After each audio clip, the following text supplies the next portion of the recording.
and would like to introduce you to none other than James Chrisbrook. Thanks, Jay. I appreciate the introduction. Yes, my list is long, so if you want to have the same experiences I've had, get into it, jump in with both feet, and I'm sure you will find amazing gratification like I have. I want to start out by addressing one of the reasons why we're on this call and in this format today, and staying at home and experiencing things that we've never experienced before in our lives, from anxiety to high emotions. And obviously it's the COVID-19, the coronavirus. And I want to start off by saying, if there's anybody on this call, or if you know of anybody or have any loved ones that are first responders, doctors, nurses on the front lines of helping eradicate COVID-19, or at least bring that curve down, which we hear quite frequently, please thank them on our behalf. The bravery to put yourself in harm's way is just extraordinary. So GMAR thanks you, I thank you, and please share that with anybody you might know, because stay at home means stay at home for those of us who can, but there's a lot of folks who can't. I want to just briefly let you know about what's happening at GMAR. Fortunately, Vicki Livernoy, who's on the call, was thinking well ahead of, hi Vicki, and Vicki is our CEO at GMAR, and she was thinking well ahead of what was going to happen and planned for remote working by our staff.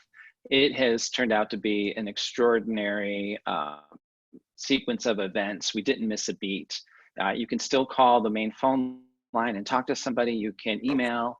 If you go to our website during business hours, you can chat with anybody on our staff. Everything is moving forward, including August planning this event with her help from Kevin, who is our, I want to say our IT guy, because he does all things with regard to communication. So I thank the staff for doing that. You'll find that we're doing a lot of Zoom classes like this, Zoom events like this. We also are doing Zoom committee meetings, Zoom board meetings. So we haven't missed a beat with any of that. And I really wish I had bought stock in Zoom several months ago, because it's clearly the mode of communication of preference. So I want to now get right into the purpose of our event today. The premise of the town hall is to address our current circumstances and the impact that coronavirus may have on the real estate industry and fair housing practices. Last week, I had some discussion with our panelists, and we had some interview type of sessions back and forth, and it was an extraordinary experience for me. So April is Fair Housing Month. It was 52 years ago on April 11th that the Federal Fair Housing Act was signed into law. But even after 52 years of this law being in place, we're still experiencing discrimination, systemic racism, especially we find in housing, a lot of times with regard to sexual orientation and gender identity, which you may or may not know is not a legally protected class in the state of Michigan, and it's still legally okay to discriminate based on those facts. And there are some, I know Jay will share some experience with regard, or some information with regard to communities that don't allow it. And certainly it's important for you to remember that our code of ethics, our Realtor code of ethics, and people we do business with in the real estate world, it is not allowed. In 2014, we added sexual orientation and gender identity to our code of ethics. So let's get right into it. Our first speaker is going to be Jay Kaplan. Jay and I go way back, and so I'm very grateful, Jay, for you participating today. Jay has been the staff attorney for the ACLU of Michigan's LGBT project since its founding in 2001. He was honored with the 2006 Unsung Hero Award from the Michigan State Bar and the 2010 Virginia Uride Civil Rights Award for the National Education Association. Jay has been involved with local community theater, which is where we met and have had some fun, for 20 years and has directed and appeared in many productions. Welcome, Jay, and we're going to now show our interview that we did last week. Okay, thank you. Sure. Yes, yeah. I'm going to share that on the screen right now. Please do let me know if anyone has any problems seeing it or hearing it.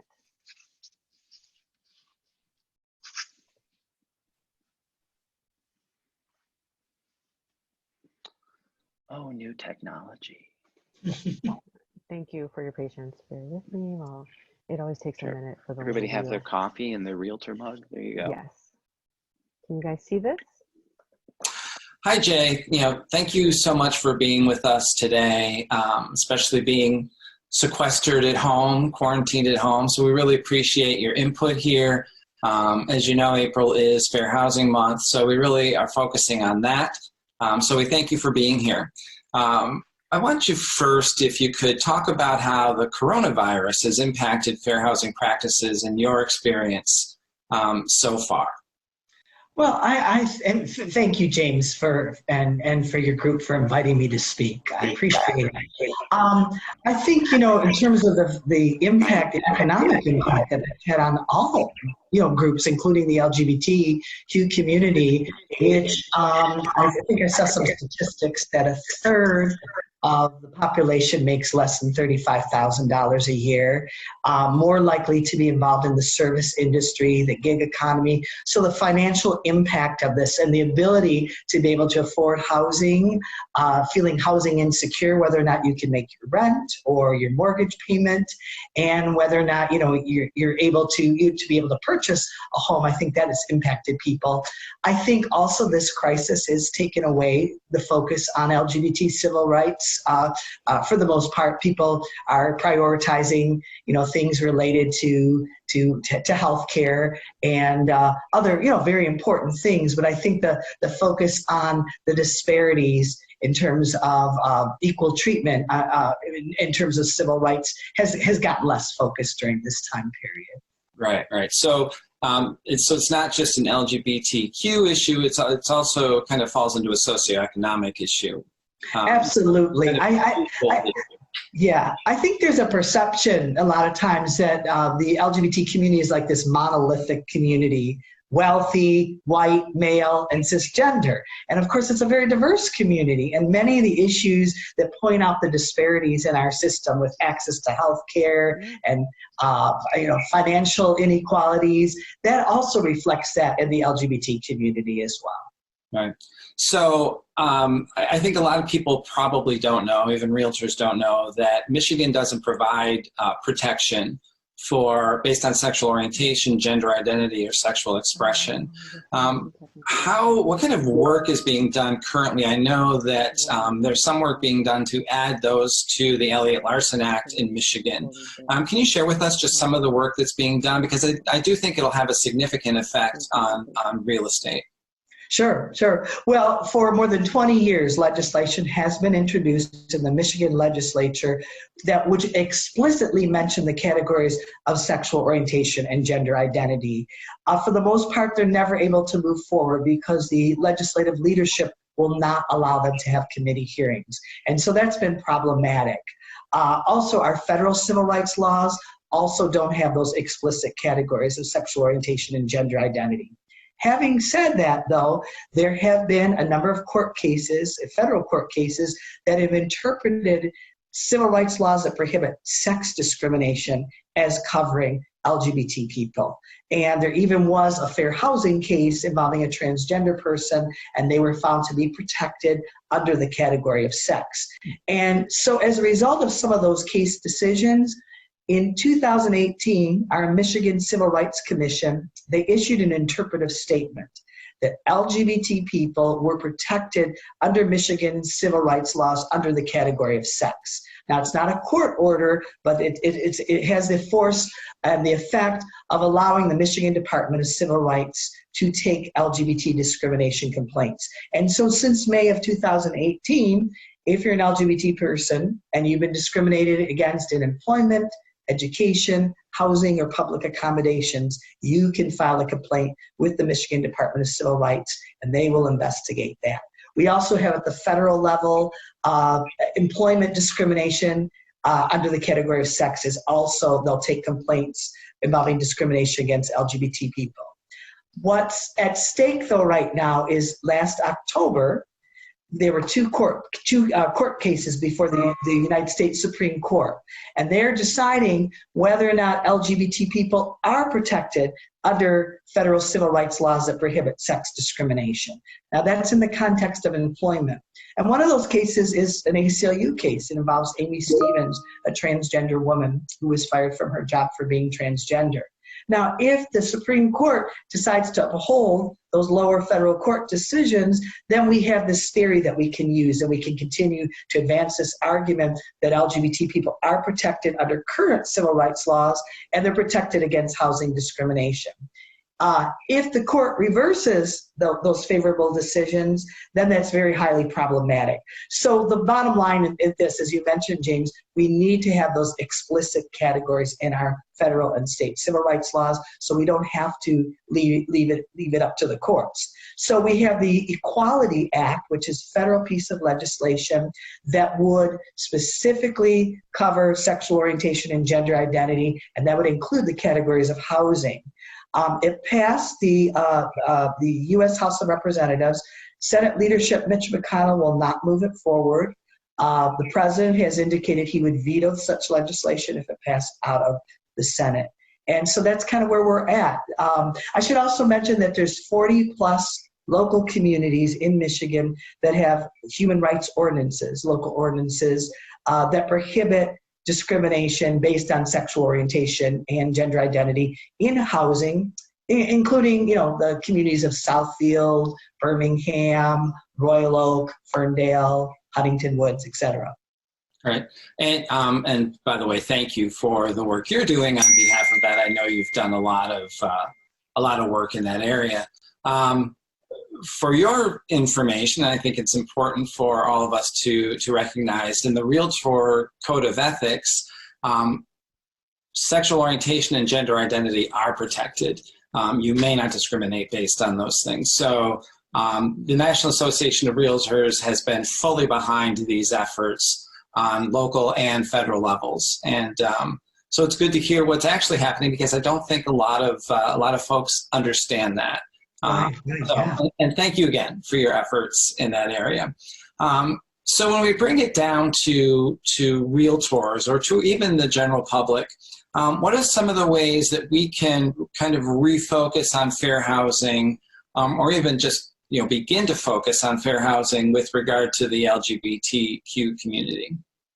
Well, I think it's important to outreach to the community to let them know that there are certain protections in place, certainly with the Realtor Code of Ethics, to help people. I think people who are able to purchase a home or to rent a home, or they're concerned about communities, living in communities that are going to be supportive of who they are, supportive of their families.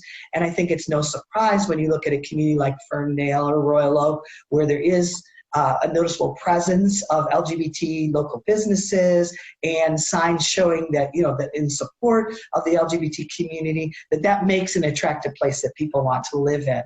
The kinds of complaints that I often get from individuals in the community with regarding their housing is they are feeling harassed by neighbors because of who they are, because of either their sexual orientation or their gender identity, and not feeling that the community is supportive of them. And, as I mentioned before, there's also been fair housing studies that have done regarding LGBT people. There was one done about 10 years ago in Michigan that showed pretty significant housing discrimination, at least in the area of rental, against same-sex couples. And we also know that discrimination against transgender people is even much, much more blatant. And as a result of that discrimination, less transgender people more likely to be able to financially afford a home. So, and I think is also as part of those outreach efforts is helping people identify maybe financial mortgage or lending programs that would enable people to realize that dream that they might have of being a house owner. Right, and I think you kind of kind of segued into our next question. And actually, the National Association of Realtors last time came out with a profile of the LGBT, well, the LGB community with regard to housing issues, wants and needs, motivations. We've had trouble quantifying transgender so far, but hopefully we'll have some statistics on that in the next couple of years. So we know that, when you look at statistics with regard to home buying, the reasons for it, rentals and so on, the LGBT community kind of lags behind others, all things being equal. You kind of answered that question, but maybe you could say more specifically, what are the fears? And you mentioned community, you mentioned lending opportunities. Is there something that goes beyond that we should recognize and hopefully be sensitive to with regard to just getting that community into the real estate market? Mm-hmm. Well, I think in addition, because of the discrimination resulting in, in terms of many LGBT families living below the poverty level, more so than we would see of heterosexual couples who are raising families, and the concern about security and whether or not being supportive in a particular neighborhood or community. I think the other thing is I think a lot of LGBT people, if they want to talk with a realtor, they want to feel that they're being recognized in terms of, in other words, it's not only a comfortable place that they can deal with, but what are some signs that a real estate company recognizes the diversity of buyers? Is there a rainbow triangle maybe on the door of the real estate office? Are there, in terms of materials and things that, in marketing materials, do you recognize diverse families, including, same-sex couples, raising children, transgender people? I think many times the LGBT community, they're looking for different, sometimes very simple gestures that show that they're being recognized and that they're being included. And many times people might not feel comfortable being in an environment where this is something new and different to them. They've never owned a home before in their life. They've never purchased a home. But also, do they see themselves, as part of this community that they're maybe interested in purchasing a home in? All right. And what's interesting is that that's the same feeling across all cultures, whether it's ethnicities, people of color. So it's the same common issue that I think sometimes people don't recognize. And so that's good to know that, in general, as a brokerage or our next question that you've led into very, very nicely, as individuals, as realtors, and I like to look beyond our community as realtors because we're also humans and we live in these communities and we support these communities. And we talk about, fair housing starts with us. How can we reach our realtor community? How can we reach our neighbors, our friends, to help them understand how they can be more inclusive with their practices, with their everyday conversations, especially when it comes to real estate? Mm-hmm. Well, I think studies show that communities that support diversity and welcome diversity tend to thrive better economically. And you look at the communities that are doing quite well in the state of Michigan, in terms of housing markets, and you guys would know that much better than I am. But you look at a community like Ann Arbor, or like I said, Royal Oak, or Southfield, or Huntington Woods. Some of those communities. Those are communities that have welcomed and embraced diversity, and not only just based on sexual orientation and gender identity, but also you see a great deal of racial diversity, and that makes a difference for people. And so I think everybody, to help encourage members of a community to understand the benefits of diversity, and also a community that has a local human rights ordinance that's LGBT inclusive, that sends a very important symbolic message to people that yes, you are welcome, and that if you encounter difficulties, you have some sort of protections. I think that's very significant. Gotcha. Perfect. So one last quickie, and then we'll let you go. Where can we find a list of those communities that do have gender identity and sexual orientation protections? Is there a place where we can find that list so we know what those communities are? Well, I used to have a list that's a little outdated, but I think Equality Michigan might have that list. I pretty much know a lot of the communities in Oakland County, Wayne County, and Macomb County that have those local ordinances. And a lot of times they don't have significant remedies to redress discrimination that a civil rights law would have, but they do send a very powerful message to people, what is acceptable, what's not acceptable, but also this idea that, we are a welcoming community and we would like you to be a part of our community. Great, thank you. We will provide the link to Equality Michigan for folks on this video chat, so they know exactly where to go, and hopefully that's helpful. So Jay, thank you so much. We go way back, and I so appreciate you spending some time with us and helping us just get better at what we do. It's we look at the code of ethics, we look at inclusion as just being good business, and so we appreciate all you do on our behalf with regard to that. Thank you for this opportunity, and you guys keep up the great work you're doing. Thanks, Jay. Thank you. Thank you, Jay. I just realized, and it drives me crazy, how many times I said, I'm like, so I apologize for that. I want to do a little bit of housekeeping here. We should have done at the beginning.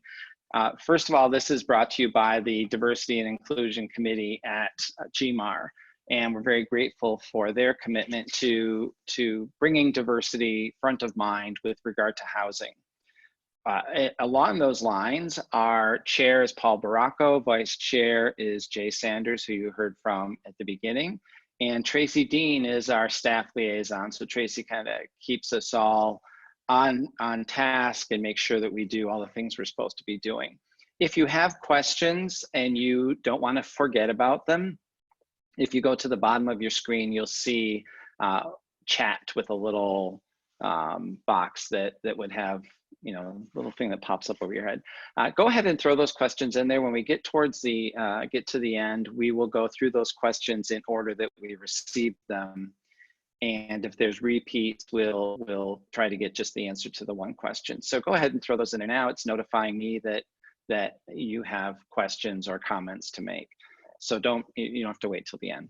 So hopefully Steve will have some time to stick with us later, but our next speaker is Steve Tomkowiak, and Steve is the Executive Director of the Fair Housing Center of Metropolitan Detroit, which was established in 1977.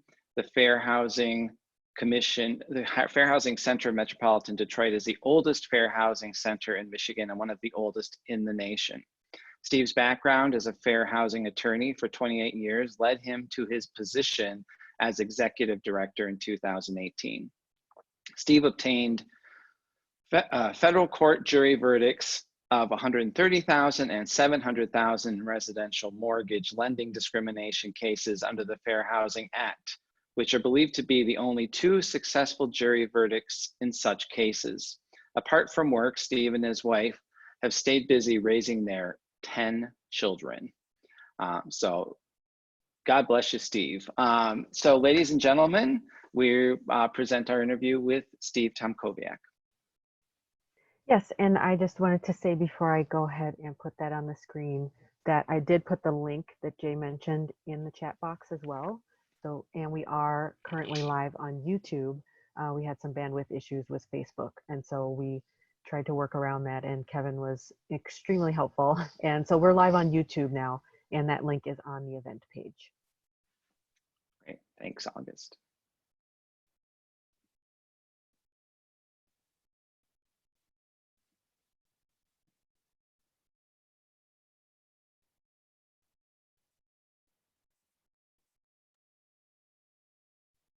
Hi, Steve. Thanks for joining us today. We really appreciate you giving us your expertise. So let's jump right in with some questions. Sound good? That's fine. All right, great. So, with these unprecedented times that we're finding ourselves in right now, I'm wondering if you can share with us how the coronavirus pandemic has impacted fair housing practices, just with regard to your experience so far in this pandemic. What we've experienced is overall a bit of a drop off on the general fair housing kind of calls and complaints that we receive. But what we are getting though is more moratorium, landlord tenant type questions. People are very confused, very unsure about what the situation is. For example, the people that have received notices to quit or they're behind in their rent and they're not sure what to do. If some vague understanding that the landlord can't file, but they're not sure what to do. And so it just puts that, and I think maybe it's on the housing provider side as well. They're not sure what to do. Other problem that we receive too is that people are calling because they need housing. They know that when they go out and look for housing and that they don't think they can't get into the office. They have, we have to keep a distance in that. So they don't know what to do. And so it's put a crimp on people getting alternative housing. The other part, which is real disturbing, and I think it's, maybe, the people who watch this video will think that, that there are 4 main fair housing centers in the state and there's legal services out in Flint. But all of us are seeing seems to be hitting people with disability more than the general population. It's becoming a real problem. Whether it's in the Detroit area with gentrification, people wanting new tenants in to pay the market rate or whatever, but we're seeing more acts like that targeted against people with disabilities.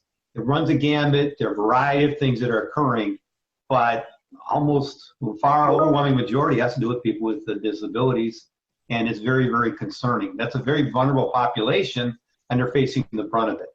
When you say people with disabilities, can you explain what that includes?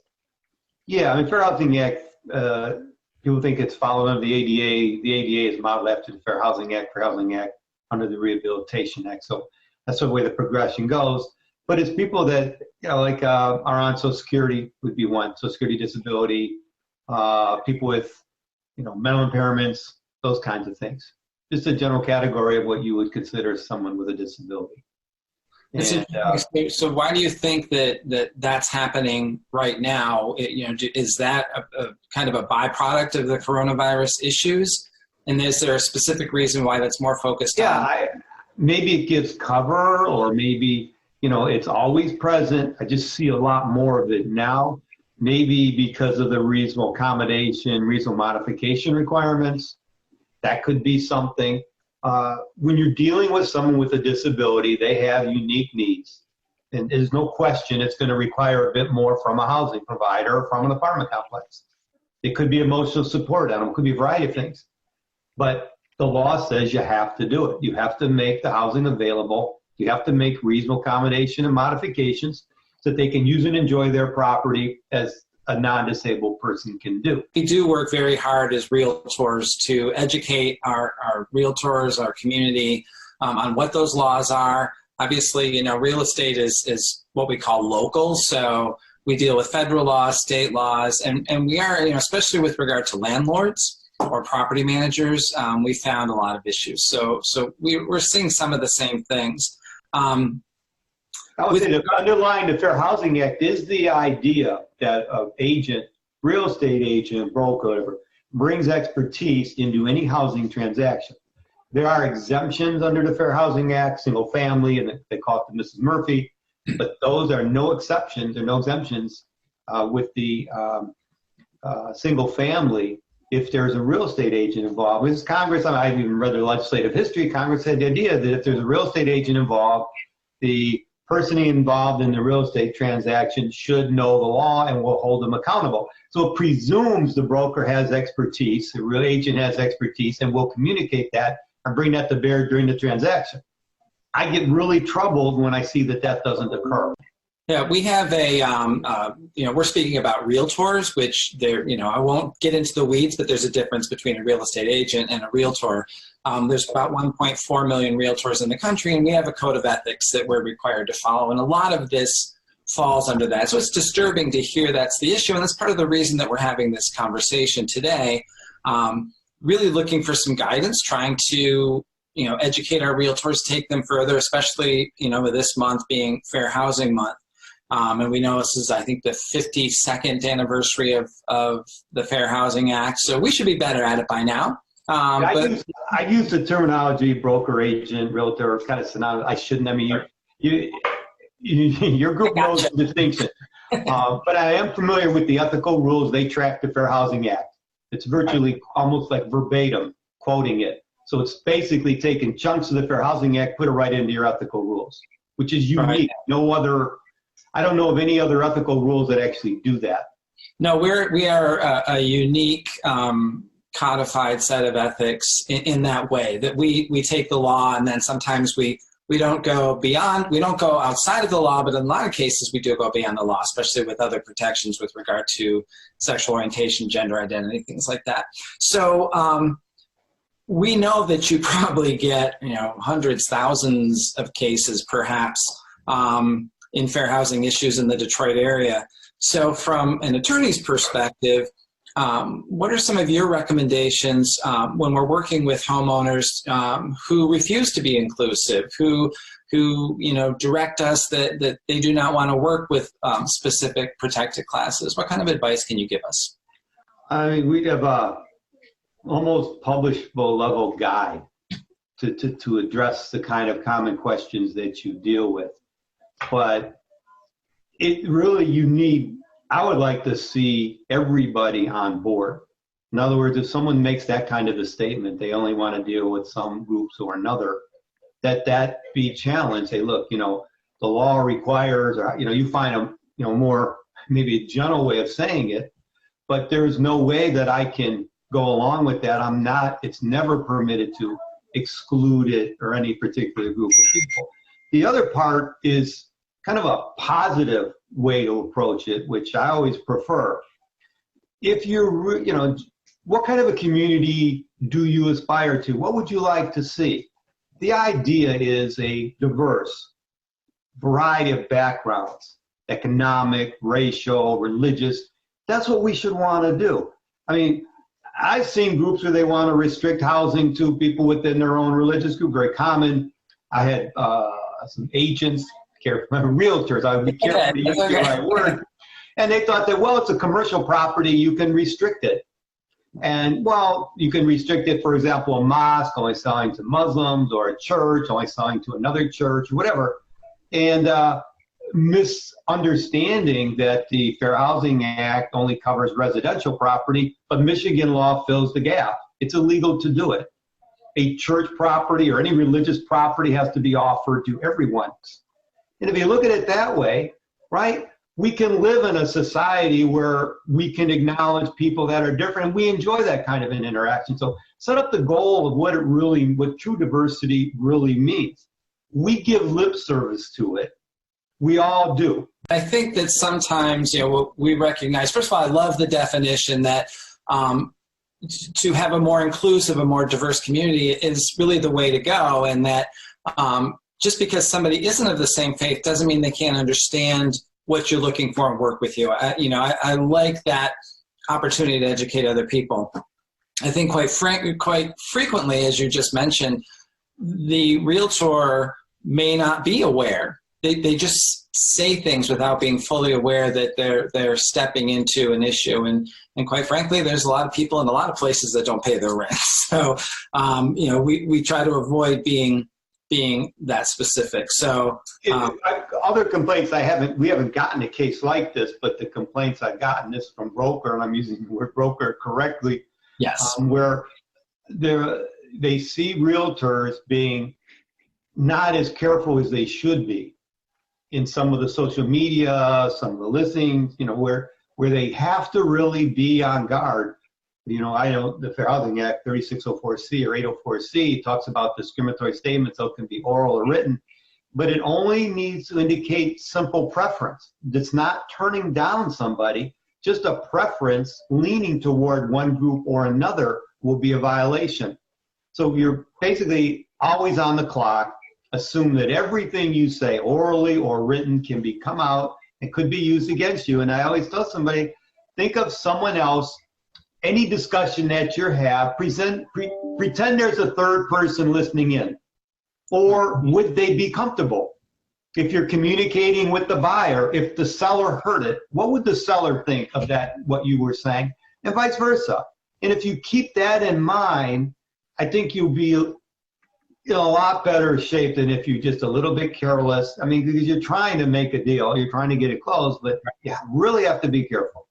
Great advice. And you know, we try to educate our realtors fully, but obviously not everybody's going to get it right off the bat. So I think that's great advice. You know, just because the third person isn't there, what would they think or say if they heard you saying that?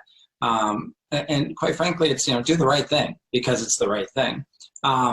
Do you find that there are more discriminatory acts? And I think I know the answer to this, but let's, you know, I'd love to get your perspective. More discriminatory acts with regard to renting property as opposed to, and I mean, you know, on the part of landlords or property managers, as opposed to a home seller or Yes. realtor. Absolutely. In a variety of reasons for it. I think one of the main reasons are economic or socioeconomic. Rent tenants tend to have lower income. They lack the financial resources. They have difficulty bouncing back as much.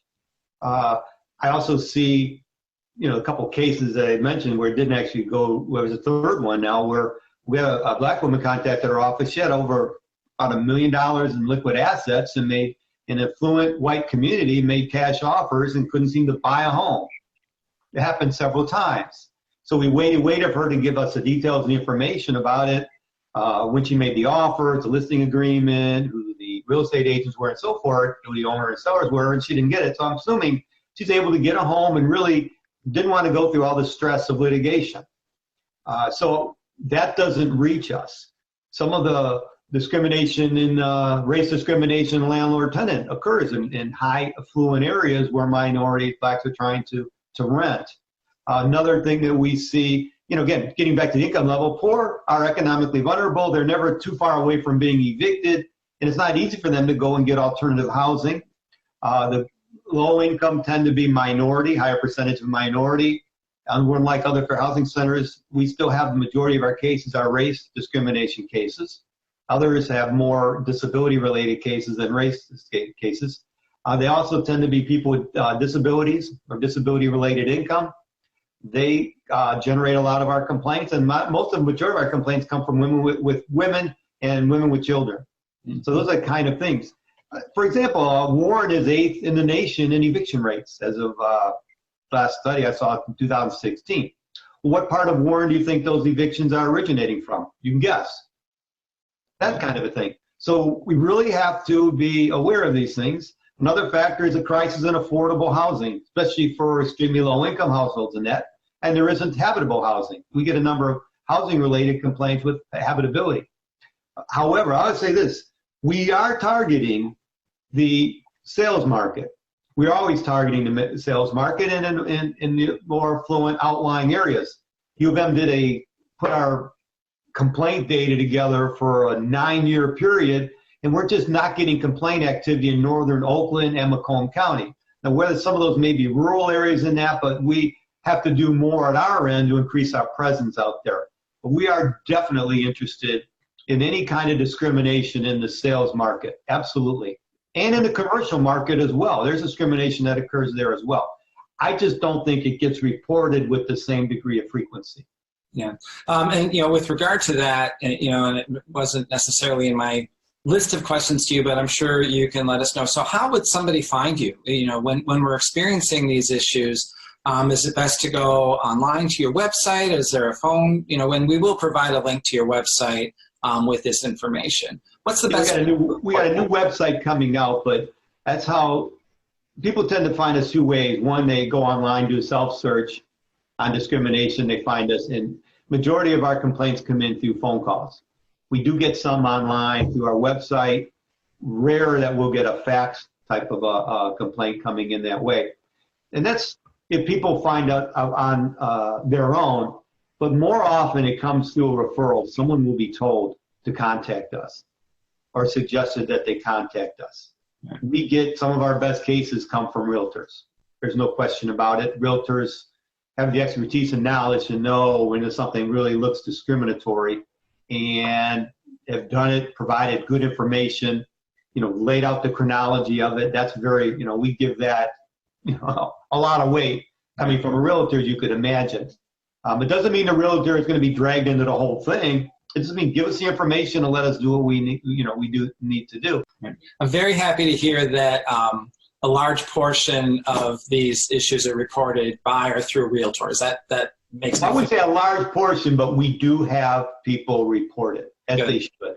Right, good. And how easy is that to do, to report it? I think a lot of times people think it's a very complicated set of circumstances. Share with us a little bit about that. Oh, we have a kind of, we do a complaint intake form. It's a page long, and there's the things that we're required for grant purposes. We have to, report, even if it's a disability case, we still have to report race and different things like that. And then just a short scenario of what the circumstances are. It's very short. An intake could go anywhere from 20 minutes to 35, 40 minutes max. And for example, if a realtor reports it, well, we would be then contacting the prospective buyer or the tenant, or it could even be a landlord, it could be anybody, but we, most of the information gathering would go through them. I mean, then we would then follow up if the realtor, you have any additional information that, we haven't received from the people involved, are you willing to provide it? And of course, we can then send out testers, black-white testers, or testers with disabilities, or testers with children, and to see, get the information that way. So yeah, it's really, it's not a red tape type office. We're not. Right. It's amazing the results that come from the most notable fair housing cases come from these independent fair housing centers. More than you get from state and local agencies. Again, in Michigan, there's just the Michigan Department of Civil Rights, but we're not adverse to them. We work hand in hand with them. We have a good relationship with them. We work with them. We guide people with filing complaints to Michigan Department of Civil Rights or HUD. We also have a group of independent cooperating attorneys that we can have that are willing to take a case on a contingency basis. And it's something to make sure that people realize too, we have never charged in 42 years, no one has ever paid a dime for our services. So it's either through funds or fundraising, grant funds or fundraising, or sometimes lawsuit proceeds where we actually have a policy or at times we will step in and be a plaintiff. So two excellent points there. One, that there's no cost to it, and I think that's an important thing to know. But also, not that we should be motivated by this, but that there are testers out there, and so we should be aware of it. I would hope that that's not the motivation to treat people fairly and treat everyone all the same in that scenario, but that there are testers out there. And I think that there's a lot of people that think because of budgetary issues or what have you that there aren't. And I think that's a good point. It's unchanged. Our testing activities are unchanged. They look to be unchanged for the foreseeable future. I would say what makes us unique too is we have a contract with HUD. We also have a contract with 11 other jurisdictions. A couple counties in various cities and township within Wayne, Oakland, Macomb counties. We work with them, so we test those areas as well. So there has been no drop off. In fact, we're looking to probably increase our testing activities. I'm not saying the realtors are the focus of our testing. I mean, ideally, realtors are the professional most knowledgeable in terms of fair housing. It's assumed they are, but we're not actually out to get anybody. The goal is not to go and start a lawsuit. The goal is to have people conform their conduct to fair housing requirements. That's the goal. Right. So we're not out to get anybody. We're not out to drive somebody out of business. No, we want people to be fully in compliant with fair housing requirements. That's what it is. And it's fair. That's what anybody would want. Right, right. It's similar to our code of ethics where we prefer it to be educational as opposed to punitive. That, the education portion of it will lay out a better future. And it's a last resort if you have to go the court route. That is supposed to be the last resort. Yeah, I'm not saying we don't get the maximum amount in a case. I mean, there are times where, for example, there may be a pool of people that have been adversely treated. I went with a group of people in drug treatment programs that were all evicted, 60 to 70 people out of an apartment complex in Canton. And because they were in that program, the nursing program, it's like the nonprofit that ran the program, provided housing, never late in 15 years, paid upwards of $20,000 a month, and suddenly they want a new ownership, management wants to come in and evict all the people in that program. And so you just scratch your head and so then you talk to the people and find out when they walked in the first day that they moved in, they said, well, are you part of that program? In other words, if you're part of that program, well, then you're a different group of person as opposed to everybody else. So those are the kind of things that we see.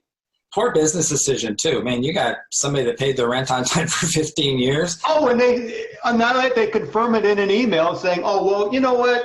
I'm sure you're going to have no problem, the management company, you're going to have no problem finding another place to stay because you have such a great payment record. Right. Just crazy. Okay, so great. Well, the rent to them. Right. So, so we talk about fair housing starts with us. That realtors in our industry have an obligation to educate and to provide the tools that will help individuals become more inclusive, especially when we talk about landlords or property managers, or even in some cases, home sellers and certainly professional realtors. What do you think is the best tool that we can utilize, and how can we, in your opinion, educate folks, not just the general public, but other realtors as well, with regard to fair housing issues? I would have everyone adopt kind of an affirmative marketing policy, and that applies. And that means expanding housing choices for people. Consider people to be a little bit broader in the areas that they're looking at and the homes that they're willing to consider. And in other words, you want to make sure that you're just not marketing white areas to whites and black areas to black, but you actually say, you may consider some other areas. You may just to open up those kind of possibilities. You want it to be something from a total office, from the top all the way down, from the minute someone walks in the door, all the way through, and that's just to understand that that's how we do. And that kind of affirmative policy, open policy, is reflected in all that we do. The kind of advertising, where the advertising gets placed, selection of models or pictures, who's in the pictures that you're showing. You can't have all white, all black models, and your employees, that you have some diversity with your employees, training and staff. So it's just kind of the way that you do things. And to make sure that differences among people are appreciated and respected and acknowledged, and it's fine. A true professional looks past those things anyways. Doesn't matter to me. It shouldn't matter what your background is. Another part is to say something positive about all communities. If you're asked about it, right, you're not selling one community over the other. You find something good to say about every community. Another one is really affirm the wishes of people that make non-traditional, pro-integration type choices. And it's surprising because you would think that, well, segregation is not such a problem anymore. We're still second in the nation. And you can say, well, Southfield has a high minority population now. But if you start to drill down by school district, you find out there's a black area Southfield, there's a white area Southfield. And you can go through all the communities that way, and you find out, well, we still have some segregation issues as well. And then really operate this way too, overall, that fair housing, one housing market is a reality, and all housing is open to everybody. That's what it is. And not, as a guy, I did a case out in Kalamazoo, and he was trying to get into Portage. He had been on a waiting list for years. There were three people, him, a black friend, and a white woman. The three of them were really close friends. And the two of them were on the waiting list for years. She got offered twice the opportunity to come in and rent. And in the last months of his life, he goes, I understand. That's just the way things are. And that's the mindset I really want to fight against. We do not go by, well, that's the way things are. We go from the way things should be. That's the goal. That's the model. That's what we have in our mind. So proceed as though there is no problem. There are no racists. There is no racism or any kind of prejudice or bias. And that's how we live our life, and that's what we hold other people accountable to. There is no status quo. It's not everybody else is doing it. Wipe all that away. That's kind of the mindset that you have to have. You know, how do you treat somebody when they come in the office? Do you assess them real quick? Are they really the kind of person that is going to go through that process successfully? You know, I want to say one thing too. I talk a lot about the rental market, and that, to me, and I say this again and again and again, is the realtors are the heroes because you achieve home ownership for people. Right. That's, you know, whether it's Detroit, any other community, we still have that large gap when it comes to home ownership by race, whether it's Black or Hispanic. That needs to bridge that gap. The goal for a family to acquire wealth, it has education benefits, health benefits, cultural benefits, is home ownership. So realtors are the heroes in that, not just preventing discrimination, but getting people into home ownership. That's the goal. And you're heroes. Your work is very important. We support it. We applaud it. So don't think of us just as the fair housing hammer to come down on people. Right. We think you're outstanding. You know, bring us in like you're doing and have us talk to people, and they can kind of see we're on the same page. You actually touched on a point that when we teach fair housing and we talk about the code of ethics, just to having an overall policy and a marketing strategy that's all inclusive, that trickles down from the top to the bottom and everybody gets it. And I think of all the things you may have said with regard to a realtor today, that's probably the best because we don't think in those terms. And so, you know, I think that's great. I tell people, look at their own life. Ask yourself who your friends are, what they look like. Right. I mean, is your world kind of narrow and it's only group like yourself? Well, then that's going to be reflected in your work. So you've got to broaden your horizons. Right. I mean, we can't even, you know, politics is a classic one. People can't even talk about it anymore, right? Yeah. I mean, please, put all that stuff aside. There are more important things. You know, people love their families, right? They all do. Yeah. Yeah. They pretty much care about the place that they live. You know, everybody wants a home where it's peaceful. Is your home peaceful? You know, you have conflicts in your home or in your community, or you want everybody, let's start talking about some of the common things that we have. But those are the kind of things. And then, you know, the hammer on it would be, look, this is your policy. It's all inclusive. It covers your organization. If someone is not on board with affirmative, you know, marketing and sales practices, then they really shouldn't be working here. And that's something that you drill in day one, and it never changes. And just because you've been here 25, 30 years and you're a great, you know, producer, and you don't get a free ride. Right. You know, and I have mentioned about sex discrimination and harassment, you know, that bears into it as well.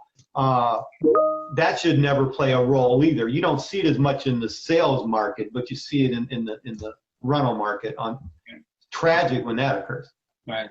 So, you know, Steve, thank you so much for this great information. Again, I'll go back to realtors are heroes. I love that. And I've always believed that as well. So, you know, I've said that for years. I have the same, I'll say the same thing in front of any group, period. I'll say the same thing in front of any group. And I would extend that to people that do loans, loan officers, underwriters, doing the same thing. You can do all the work on making the sale. If they can't get that loan to go through, right, you can't close the deal. So they're very, very important too. And I mean, it's harder for someone that's lower income, more marginal credit. It's a lot more work, but really consider it as a profession, not just dollars and cents. It's a profession. Right. And we make progress one homeowner at a time, one buyer at a time. So, but don't for a second think that your work and your efforts are not appreciated.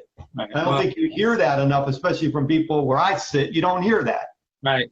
You hear about us coming after you and looking for ways we can catch you doing something wrong.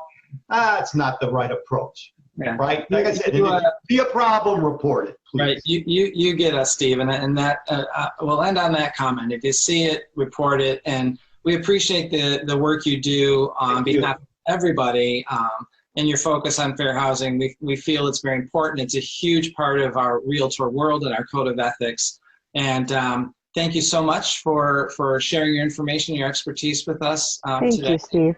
Yeah, thank you. Again, you do it not because it's a code of ethics. You do it because it's the right thing. Exactly.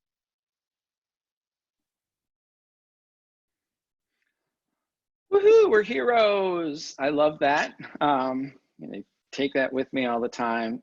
Thank you, Steve. And I don't know if you guys noticed, but with regard to Jay's comments and Steve's comments, one of the important things they talked about was having a policy in place, having a marketing strategy, having it in your business plan, that it starts there, that if you have embedded it in what you're going to look at every day with regard to guiding your business, you can't help but stick to it. So I love that they both had those comments.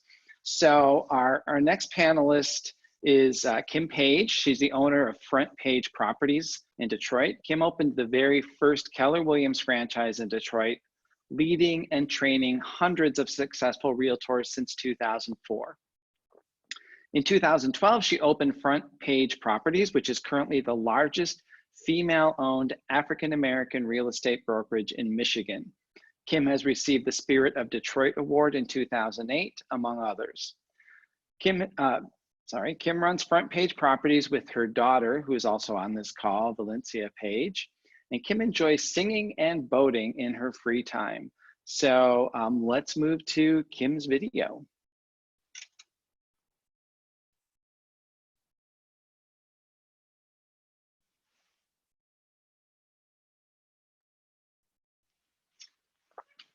Hi, Kim. Thanks so much for joining us today and for sharing your expertise with us. We really appreciate you taking the time to do that.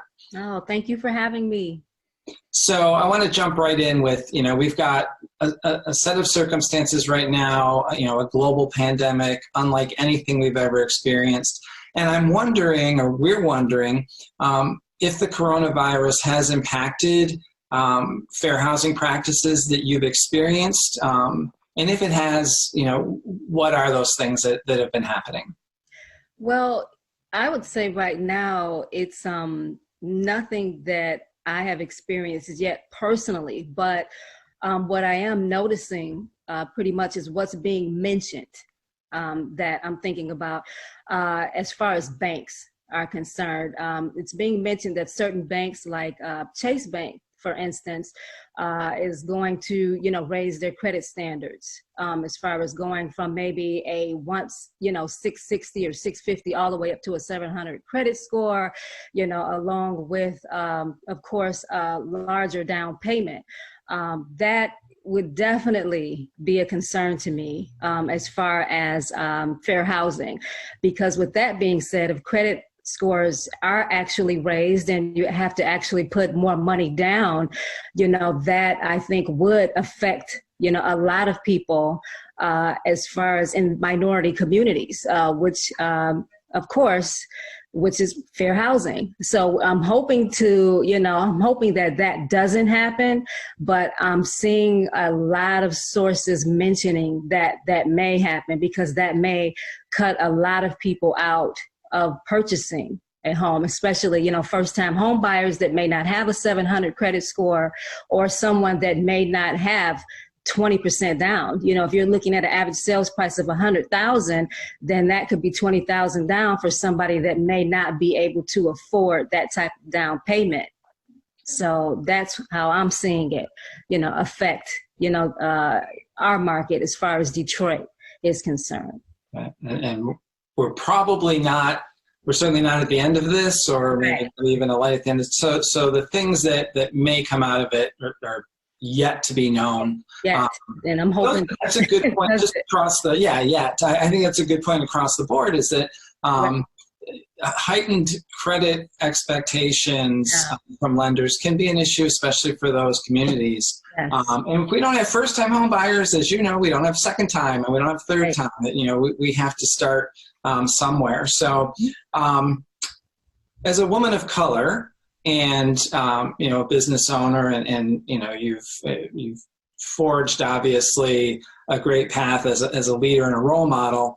What are some of your observations regarding fair housing practices in the Detroit area? I think that you bring a great perspective.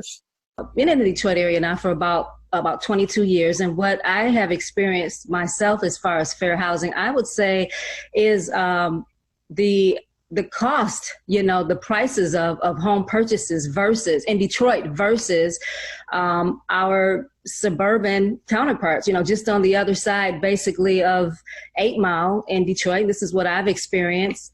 If it's like Southfield or, on the other side of 8 Mile or Ferndale, the same type of houses may be, a $200,000 house that looks exactly like on the other side of 8 Mile in Detroit that may only be priced at, $80,000 or $100,000. So I would definitely say, that, there is, something to that. If you have the same house, in one area, that's not basically the same price as another house in another area. And that, to me, since I've been in real estate, I've always seen that in Detroit, and that's always been a concern of mine. Why is there such a disparity as far as the prices are concerned in one area versus another when you have, basically the same type of property? So I would say basically with the prices of homes that unfortunately a lot of people that are in Detroit are minorities, live in Detroit, and the home values are less than certain areas outside of the city. Right. And so you feel that precludes somebody from moving to those suburbs because it's just, there's such a disparity? Yes. Yes. Yes, I do. And like I said, I've noticed that basically, throughout my career in real estate. The differences between, the two. And I still don't know why yet, as far as the differences between the sales prices of, one versus the other.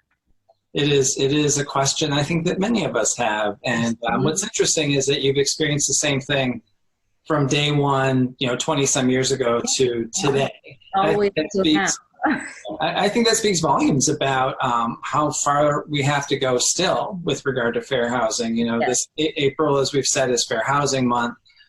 This is the 52nd anniversary of the Fair Housing Act, and yet we're still dealing with some systemic issues that we need to focus on. And I think that's an excellent point that probably a lot of people don't think about, especially if they work primarily in the suburbs, because we're missing out on opportunity with first-time home buyers, especially. So we know, in the code of ethics that we adhere to as a realtor, that's a crucial part of our business. That there's no exceptions for this type of thing, that we treat all people equally, that we follow the golden rule. And we talk a lot about fair housing with regard to the public home buyers, home sellers, especially renters. Have you had experience, without specific names, other realtors and issues you may have with working with other realtors with regard to fair housing issues? With working with other realtors, I would say yes. I've had experiences in the past, with other realtors, even up until now. That's something that, I think that needs to change too. Like you said, like you just said yourself, when you're following the golden rule and also, our code of ethics, which is one thing that I basically, first of all, live by as far as following the golden rule. I truly believe that, you would want to be treated, I would, treat others basically as I would want to be treated. And, in this industry, being of color, African-American woman myself, there has been times, in this industry, even as far as the treatment, that I've received from other realtors. In our industry. But I would definitely say there needs to be some improvement there. And, I would just say to that, if you are another realtor, on the other side, like I treat everybody the same. Basically, I treat everybody as I would want to be treated. I live by the golden rule. The thing I do is I always ask myself this question, and maybe that person needs to ask themselves this question as well. Am I treating this person the way that I would want to be treated? And that's a simple yes or no question. There's no in between. You know, that being said, so yeah. So there's no exceptions there. So beyond that, have you found issues working with anybody that doesn't understand the importance of inclusivity, diversity, and that may have chosen not to work with you or other realtors or even the public? Oh, yeah. I've definitely, you know, and that's something, like you said, that could be improved upon with everyone, not just, you know, realtors, but of course, buyers, sellers, you know, and transactions. You know, I myself have personally, you know, had a couple of buyers or sellers in my career actually discriminate against me, even though I was actually doing my job. So yes, it does happen. Unfortunately, there are, you know, individuals in this world that are still, you know, discriminative towards others. And yeah, but I have had personal experiences. I would say one that stands out to me, if I may, for example, is it was an actual seller, one that I could think of in particular, whereas I went to actually list this seller's house.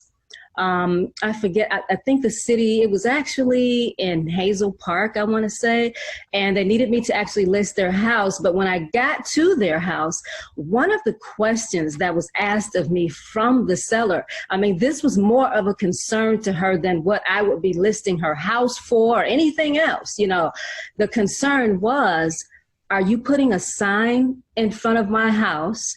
And if you do put a sign in front of my house, are you going to have a picture of you on the sign in front of my house? So at first I didn't really think anything of it. I'm thinking, well, you know, maybe it's, you know, she doesn't want a sign, but that wasn't the issue. She wanted one, but the seller just did not want a picture of me on the sign.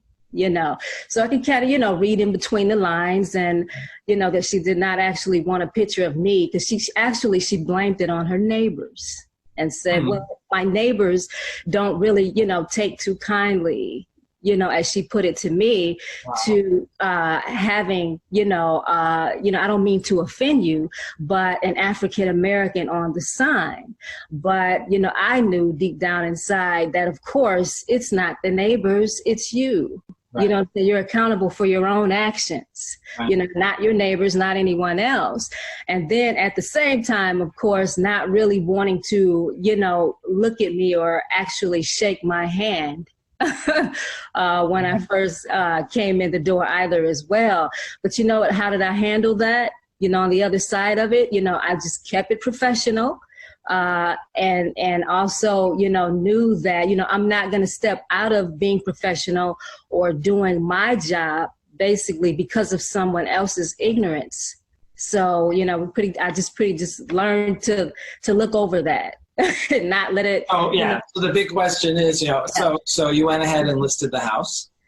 Yes, at the end of the day, you know, I stayed professional and I went on ahead and listed the house only because another, you know, relative of hers asked me to, you know, and at the end of the day, her son actually reached out to me and said, you know, well, you know, I know what was said to you. My mom kind of told me what she did and he apologized for it.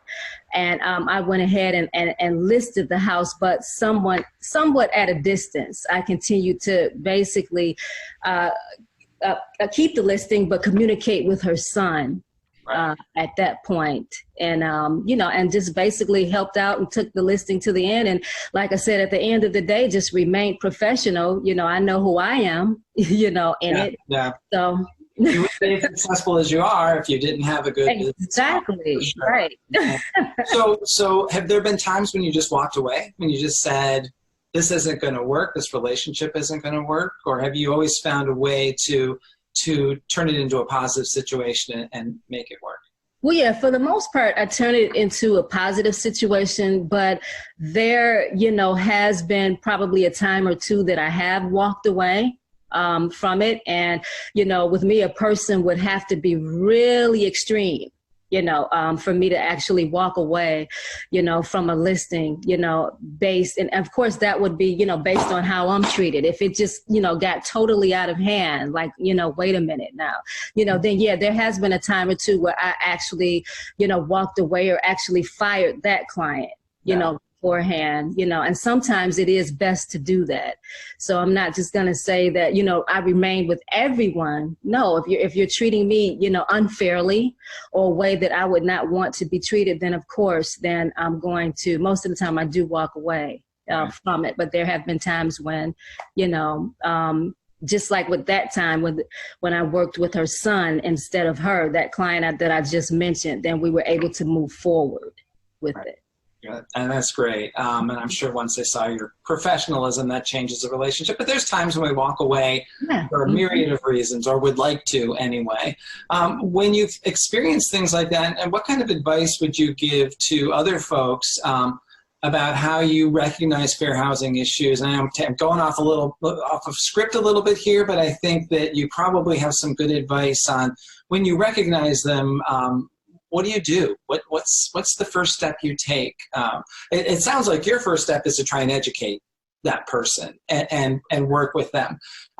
What would you suggest that we as realtors do when we find ourselves in those situations? Well, what I've done, you know, and what I would suggest to anyone else that does find theirself in that type of situation, as I have before, because like I said, that person that I just mentioned wasn't, you know, the first, and it probably won't be the last, you know, unfortunately. But what I would normally do is, what I would suggest for anyone else to do is, you know, if it gets to a point where, you know, right from the beginning, if you're feeling like that this person is discriminating against you or being prejudiced towards you in any type of way, then of course, you know, you don't have to continue to work with them. You know, you don't have to take the listing, you know, because like I said, I have values and I'm fair and I'm transparent with people. And if they're not treating me in the way right from the beginning that I want to be treated, then I would personally more than likely walk away from that listing. You know, it's not worth it, you know, at the end of the day. It's not. The customer is not always right. You know, not always right. Right. Yeah. And we teach that in Code of Ethics all the time. Look, you know, it's going to follow our codified set of ethics and the law. And I think that's an important point. And being able to walk away is great. So kind of to wrap this up, when we talk about fair housing, we use the phrase fair housing starts with us. As individuals, as realtors, just as a you know, human race, how do you think we can teach each individual realtor how to do their best to ensure that they're being inclusive in all their practices? You know what I would say to that? I would say one word to that. You know, the word that I would use for that is transparency. You know, be transparent. You know, be transparent with us as realtors. You know, if you're working with another realtor, be transparent with them, meaning be fair. You know, be fair no matter what to all parties. Me being the realtor on the other side, the buyer, the seller, you know, to everyone that's involved. Be as transparent, you know, as you can. And then another thing I would say to that is, like we discussed earlier, just following the golden rule. It's just that simple. You know, treat others as you would want to be treated. Like I said, treat others as you would want to be treated. And again, ask yourself, would I want to be treated the way that I am treating this person? And if the answer is no, then don't treat them that way. Don't do it. You know, see, like I said, a yes or no answer, you know, to that. But definitely transparency and, of course, code of ethics and following the golden rule. Yeah. That's it. I sometimes I think I try to treat people like they were my mom. Yeah, So, and that's what I do. I want somebody to treat her, right? Right, exactly. You know, and you have to treat people, you know, on all sides fairly. I mean, that's how I do business, and I feel like that's one of the keys to my success. You know, and even being in this business this long, you know, for almost 22 years this year, full time, you know, is because, you know, I treat people the way that I would want to be treated. I treat people fairly, you know, in all of my transactions and everything that, and just in life, you know, and everything that I do. So, you know, that of course flows over into my work. You know, how you are in your life every day actually is going to flow over into your work anyway. You know, I feel like if you're treating people a certain way, you know, even in your work life, you know, with you being a realtor, then to me, you're pretty much that way even in real life, you know, right from the get. Right. And we know our business is becomes so personal and so relationship based. And I think that's an excellent point that you make, that you live your life that way first, mm-hmm. and then it translates into your business. And that's what we hope all realtors do. So, you know, we so appreciate not just today, but how you have led the way in our community, how you set the example for other realtors. As a woman of color, you know, we know that it wasn't always easy and probably still isn't. So we appreciate so much of that. And we look forward to seeing much more of you along the way and hearing your great words of inspiration. Thank you so much. Thank you for allowing me to join you guys. Thank you. Absolutely. Thank you. Okay, so we have time for a couple of questions. I'm going to go through the chat stream here, the question stream, and see what we've got. Sharon, I believe, Steve.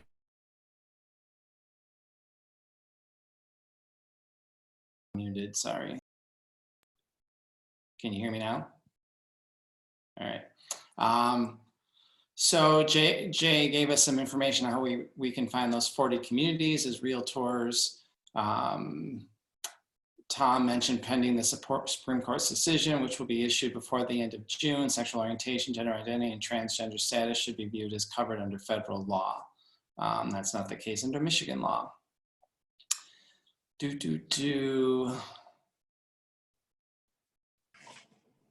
Sorry, going down the list here.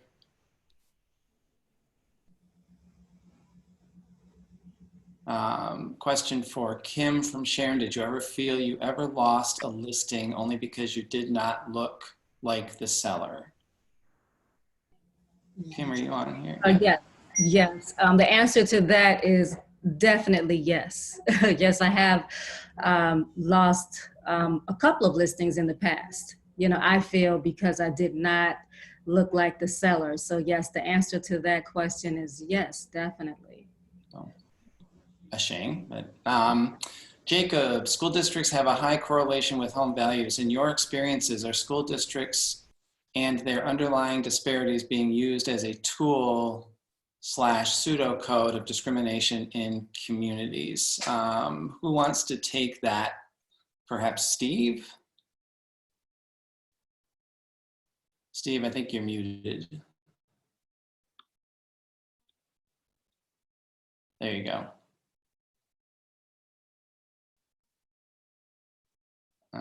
Still can't hear you. Can anybody else hear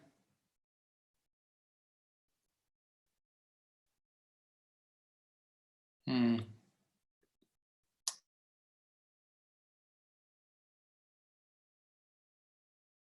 Keep getting muted. For some reason I keep getting muted. Can you hear me now?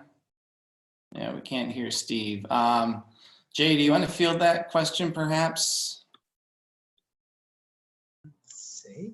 Well, so the question is, sometimes is a school district used as a way to discriminate in terms of sale of housing?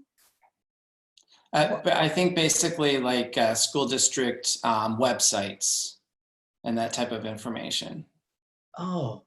And the demographic of that school district.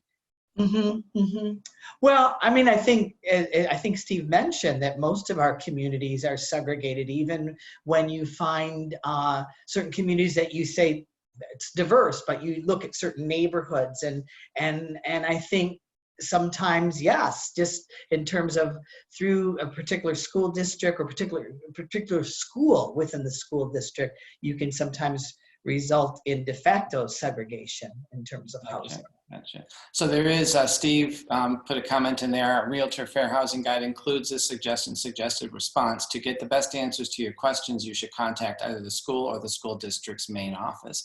And there's a lot of information we know on those websites. And so last question here before we let everybody go, from Tony Jennings.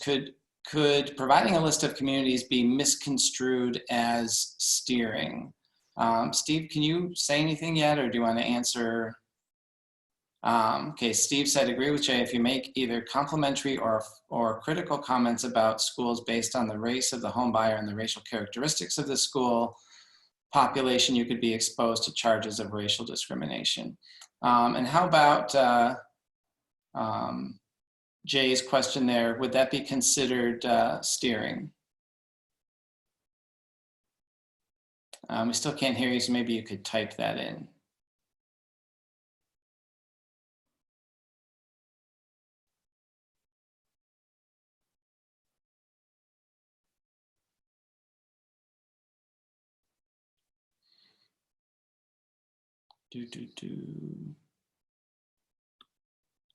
So we're it's showing that he's not muted. Yeah, it might be your sound on your computer, because it doesn't say you're muted. It says turn on your PC audio in the Zoom.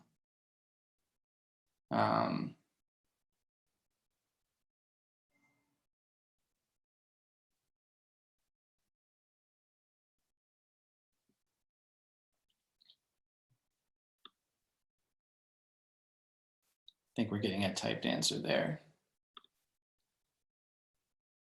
Problem is whether the list includes only white or majority white communities, for example.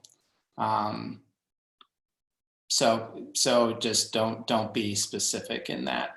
Okay, so thank you everyone for joining us. Paul, are you still on somewhere? Paul Baracco? Oh, Paul asked to extend his apologies. He's actually been very ill and was recently tested for COVID-19 and is waiting for those results. So he sends his extreme apologies and thanks everyone for all of stepping you into his place. listening. We send our best to you. So thank you everybody for joining us. Thank you to our panelists, most especially, and for the time you've taken to educate us. You guys are awesome.